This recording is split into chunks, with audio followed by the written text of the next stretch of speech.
দক্ষিণ 24 পরগনা জেলার কুলতলি থানার অন্তর্গত দেউলবাড়ি দেবীপুর গ্রাম পঞ্চায়েতের 191 নম্বর বুথ মাধবপুর মৌজার পশ্চিম পাড়ায় তারা কিন্তু রাস্তার উপরে অসন্তুষ্ট হয়ে এই রাস্তার উপরে দিয়ে তারা ধান গাছ রুইছে। এটা সত্যি একটা বিরল ঘটনা।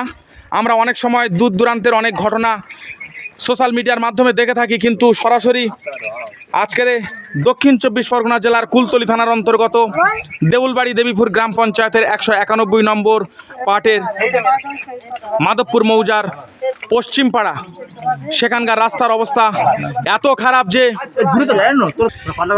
এই অবস্থা এতটা ভয়াবহ যে এখানকার মানুষ অত্যন্ত ক্ষিপ্ত যে তারা রাস্তার উপরে ধান গাছ রোপণ করে তীব্র প্রতিবাদ জানাচ্ছে এবং বিষয়টা প্রশাসন, পঞ্চায়েত, বিডিওর নজরে আনবার চেষ্টা করছে। যে এখানকার পরিস্থিতি দেখুন, তারা কিন্তু সত্যি সত্যি ধান গাছ রুয়ে দিয়েছে এবং তারা এখানে পথ অবরোধ করে রয়েছে।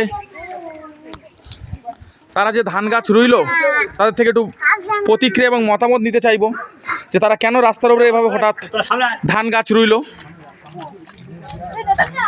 রাস্তার উপরে ধান গাছ রোয়াটা সত্যি খুব শোভনীয় নয় তো, কিন্তু তারপরও তারা কেন এটা করলো? আচ্ছা, রাস্তার উপরে ধান গাছ রোয়ার মূল কারণটা কি? কি করবো, এখানে আমরা চলাচল করতে পারছি না। এই বর্ষার সময় বাচ্চা কাচ্চা তারা স্কুলে যেতে পারছে না। একটা অসুস্থ মানুষকে নিয়ে হয়তো ডাক্তারখানায় যেতে হবে, তা যেতে পারছি না। কষ্ট কথা আমরা রেগে কী করবো, তো ধান গাছ রুয়ে দিই, উনি থাক, আমরা বসে থাকি। আচ্ছা, ধান গাছ রোয়া নিয়ে কি বলবেন, কি মনে হচ্ছে? ধান গাছ ছেলেরা না চলতে পারলে বাচ্চা ছেলেরা স্কুলে, তারপরে সব কলেজে যায়, আর রাস্তা বলে কাদা হলে বারবার করে বলে কিছু করছে না, যখন আর ধান গাছ রুইবে না কী করবে? অবস্থা এতটাই খারাপ, ওনারা তীব্র প্রতিবাদ জানাচ্ছে এবং বিষয়টা 191 নম্বর পার্টের যিনি দুজন মেম্বার আছেন শুনলাম, ইদ্রিস গাজী এবং বৃন্দাবন হালদার, তাদের মাধ্যমে পঞ্চায়েত তথা প্রশাসনের দৃষ্টি আকর্ষণ করতে চাচ্ছে এলাকার গ্রামবাসীবৃন্দ এবং তারা তীব্র প্রতিবাদ করছে। এলাকায় ধান গাছ রোপণ করে তারা কিন্তু এলাকার তীব্র প্রতিবাদ জানাচ্ছে এবং আমরা আশা করব মাধবপুর মৌজার মানুষ তথা কুলতলির মানুষ যে এই সমস্যার অল্প দিনে স্থায়ী সমাধান হবে এবং বিষয়টা ঊর্ধ্বতন কর্তৃপক্ষের নজরে যাবে।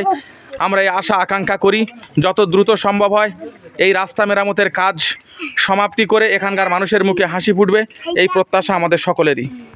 এখানে আচ্ছা, রাস্তার উপরে এটা কি করা হচ্ছে?